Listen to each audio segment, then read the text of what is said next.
अस्सलाम वालेकुम नाजरीन, मैं हूँ राशिद इकराम। आप देख रहे हैं RI न्यूज़। RI न्यूज़ आपको तेज़ तरीन खबर पहुँचाता है और सही पहुँचाता है। रोज़ कोई ना कोई खबर होती है। जो आज खबर आ रही होती है जिसका बहुत इशू होता है, जब दूसरी खबर आती है वो खबर पीछे चली जाती है। आज सुबह की खबर यह है कि लाहौर की एहतसाब अदालत ने वज़ीर-ए-आज़म पाकिस्तान शहबाज शरीफ का जो आज मनी लॉन्ड्रिंग का केस था, उसमें मुस्तकिल गैर हाज़िरी की दरख्वास्त मंजूर कर ली और हाज़िरी से इस्तिना करार दे दिया और उनसे कहा कि अपना एक नुमाइंदा मुकर्रर कर दें। इस तरह अब उनको अदालत में पेश नहीं होना पड़ेगा। दूसरी तरफ इनके साहबजादे हमजा शहबाज ने भी दरख्वास्त दी थी हाज़िरी के इस्तिना की हासिल करने के लिए, लेकिन अदालत ने नैब को लिख दिया और रिपोर्ट मांग ली। वो अगली तारीख को देखें क्या नैब रिपोर्ट देती है। सिंध हाई कोर्ट ने आज जस्टिस के आगा ने, जो पीस पार्टी के रहनुमा हैं और वज़ीर भी हैं, शर्जील मेमन, उनका नाम मुस्तकिल ई-सेल से निकालने का हुक्म दे दिया। बकौल ये है कि उनको बार बार ई-सेल के लिए दरख्वास्त, बाहर जाने के लिए दरख्वास्त देना पड़ती थी, इसलिए उन्होंने मुस्तकिल अपना नाम निकलवाने के लिए कोर्ट से रुजू किया और कोर्ट ने उनको इजाज़त दे दी और नैब और दूसरे इदारों ने इसकी मुखालफत नहीं की।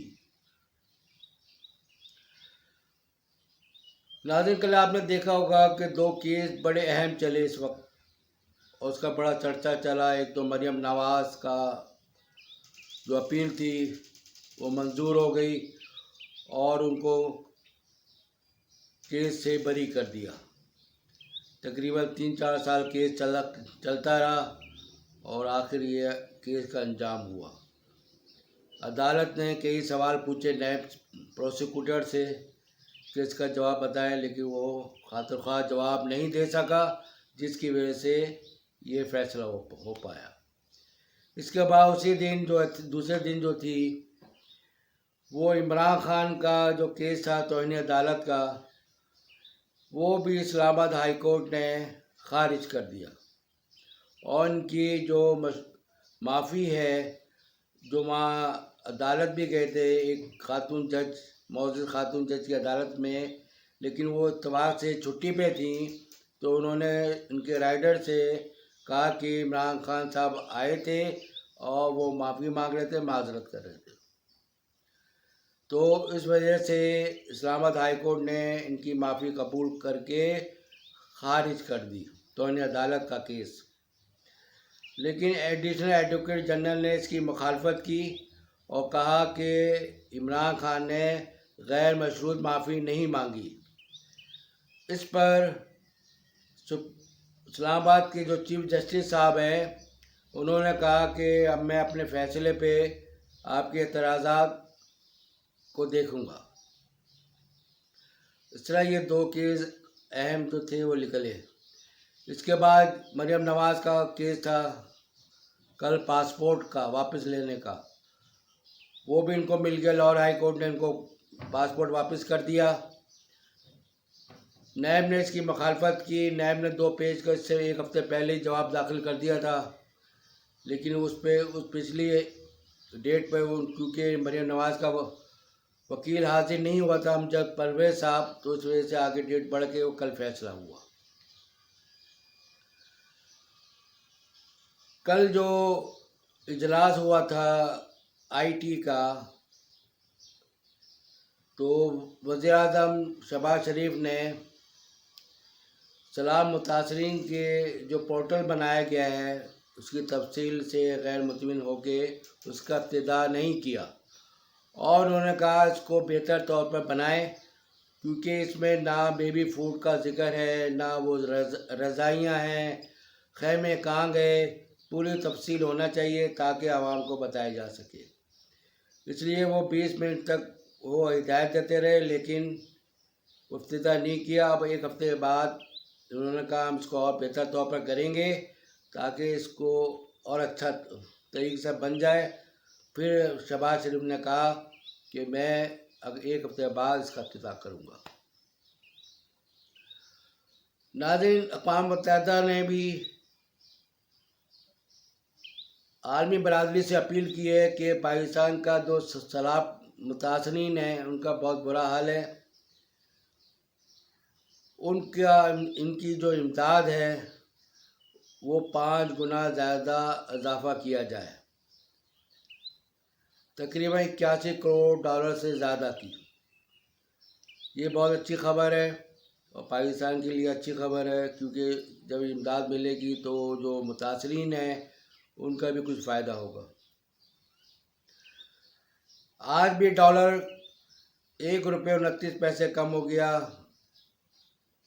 इस तरह मुसलसल 13 रुपये अब तक कम हो चुका है, जिसकी वजह से पाकिस्तान का जो बैरूनी कर्जा है उस पर दबाव कम हो गया और जो इंपोर्ट बिल है उस पर भी जो है काफ़ी फ़र्क पड़ेगा, जिसमें पेट्रोल है, LNG है, दूसरी चीज़ें मंगाते हैं आप, उस पर बिल पे काफ़ी असर पड़ेगा।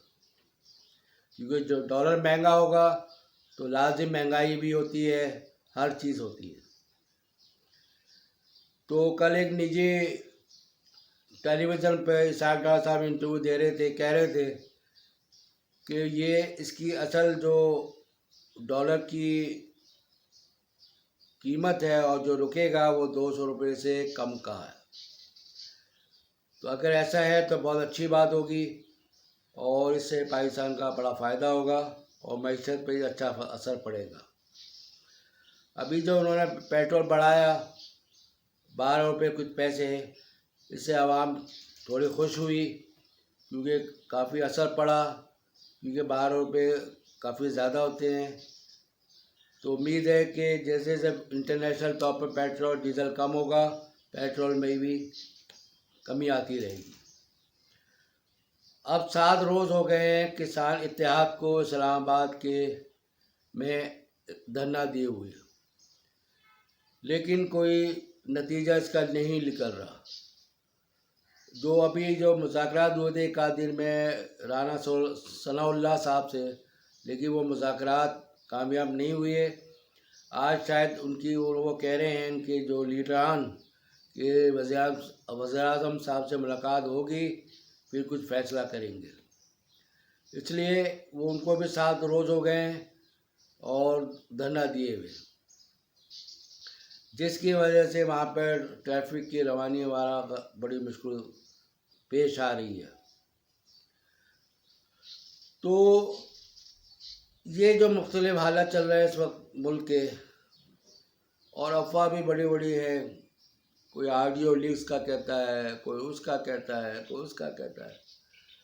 तो भाई आप अपने इस कान से सुनो, इस कान से उड़ाओ, जो बात अच्छी लगे उसको दिमाग में बिठाओ, बुरी बात को आप बाहर निकालो। जो काउंसलर होता है ना, काउंसलर, असल में उसका काम ये है कि इस कान से सुने, इस कान से उड़ा दे, मतलब कोई काम ही ना करे, ना कोई बात सुने। तो इस वक्त जो हमारे मुल्क में सियासत जो चल रही है और सियासी हलचल है, वो थोड़ा सा ठंडा होना चाहिए इसको, ताकि हमारा जो मुल्क तरक्की करे, मईशत बेहतर हो, रोज़गार में इजाफ़ा हो, ताकि लोगों को कुछ फ़ायदा हो। क्योंकि महंगाई की वजह से इतनी महंगाई हो गई है। मैं आज गया सौदा लेने, एक डबल रोटी, एक पापी थैली, 2 डब्बे दूध, और एक दवाई थी की डब्बी, ज़्यादा महंगी नहीं थी, वो सस्ती थी, और 6 अंडे। 2300 रुपये का बिल बना,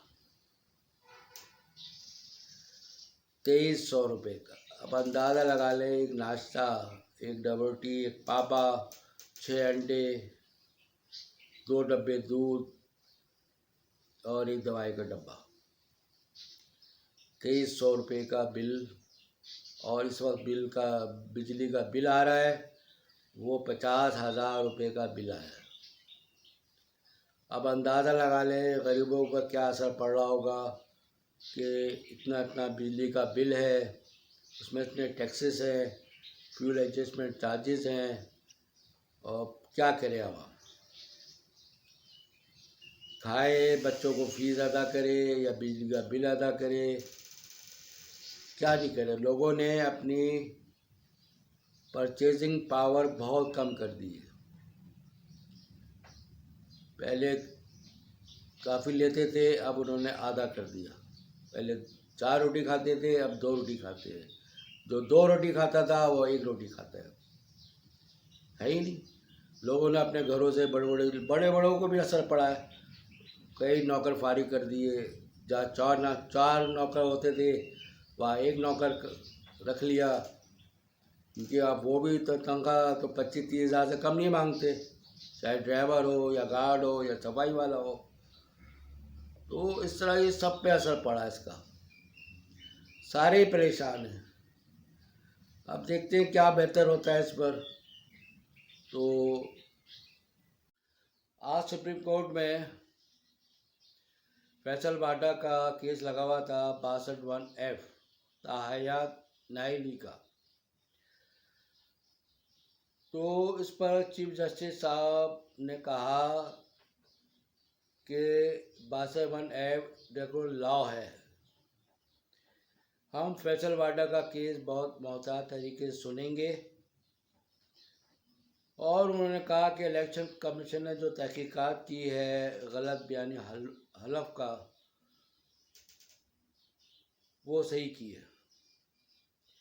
लेकिन सिर्फ ये देखना है कि आया इलेक्शन कमीशन को ताहयात नाइली का इख्तियार है या नहीं। तो इस तरह तारीख 6 अक्टूबर तक पड़ गई। उन्होंने कहा वक्त की कमी की वजह से कि 6 तारीख को अक्टूबर को सुनेंगे। अब देखें इसके बाद। इस वक्त वो अपने पासपोर्ट के असूल के लिए लाहौर हाई कोर्ट पहुँच गई। तहरीक इंसाफ के सेनेटर आज़म सवादी और उनके दीगर जो मेंबरान हैं सेनेट के, उन्होंने यूसुफ रज़ा गिलानी के ख़िलाफ़ तोशाखाना रेफरेंस सेनेट में दाखिल कर दिया और कहा कि इनकी रुकनीत ख़त्म की जाए, क्योंकि ये 2008 में जब वज़ीर आज़म थे तो उन्होंने 4 गाड़ियाँ जरदारी और नवाज शरीफ को दी। जबकि यूसुफ रज़ा गिलानी ने प्रेस कॉन्फ्रेंस की और उन्होंने कहा कि इंक्वायरी नवाज शरीफ के दौर में हो चुकी है, वो मेरे ख़िलाफ़ नहीं गई, मुझे कई केसों में बंद किया, अगर करना चाहते तो उसमें भी कर सकते थे। तो ये मुख्तलिफ वाक़यात हो रहे हैं। दूसरा, साद रफ़ीक ने जो मिनिस्टर हैं रेलवे के, उन्होंने कहा कि आज से रेलवे का जो निज़ाम मअतल था उसको बहाल कर दिया गया है। लेकिन जब ऑपरेशन मअतल किया गया था वो जब से अब तक करोड़ों का नुकसान हो चुका है। ट्रेन सर्विस जो है वो बंद थी। उन्होंने कहा कि 62,000 मुलाजिम हैं और 1.5 लाख पेंशनर हैं, इसलिए इस वक्त जो है रेलवे का पास पैसा नहीं है। तो उनका कहना ये था कि हमारा एक केस लगा हुआ है सुप्रीम कोर्ट में, अगर वो हम रिव्यू में गए हैं, अगर वो जल्दी केस लग जाए तो शायद हमारे कुछ फ़ायदा हो जाए। इस तरह अब एक केस और सुप्रीम कोर्ट में हियरिंग चल रही थी इस वक्त, जो तहरीक इंसाफ के इमरान खान है रहनुमा, उन्होंने नैब के खिलाफ जो नैब का जो तरमीम हुई है पार्लियामेंट से, उसके खिलाफ गए हैं सुप्रीम कोर्ट में कि ये गैर कानूनी तरमीम की है पार्लियामेंट ने, तो उस पर भी हेयरिंग जारी है। तो चीफ जस्टिस साहब ने कहा कि हम रोज़ की बुनियाद पर इसकी हेयरिंग करेंगे, आपको कितना वक्त चाहिए। तो जो इनके वकील हैं ख्वाजा हारिस, उन्होंने कहा मैं मज़ीद 2 दिन और लूँगा। इस तरह ये कार्रवाई अभी चल रही है। तो आज इस तरह ये सिलसिला चला। अब देखते हैं कि मज़ीद क्या कार्रवाई होती है। तो अभी नया कोई इशू देखें, कब शाम को नया कोई इशू आ जाएगा, फिर इस पर एक वीडियो बनेगी दोबारा से, क्योंकि हर 1 घंटे बाद 2-4 घंटे बाद एक नया कहानी शुरू होती है। तो उस कहानी को वो ख़त्म होती है, फिर दूसरी शुरू हो जाती है। तो ये बड़ा एक खिचड़ी पक गई है। तो अब देखते हैं क्या होता है। यही कहना था। अल्लाह।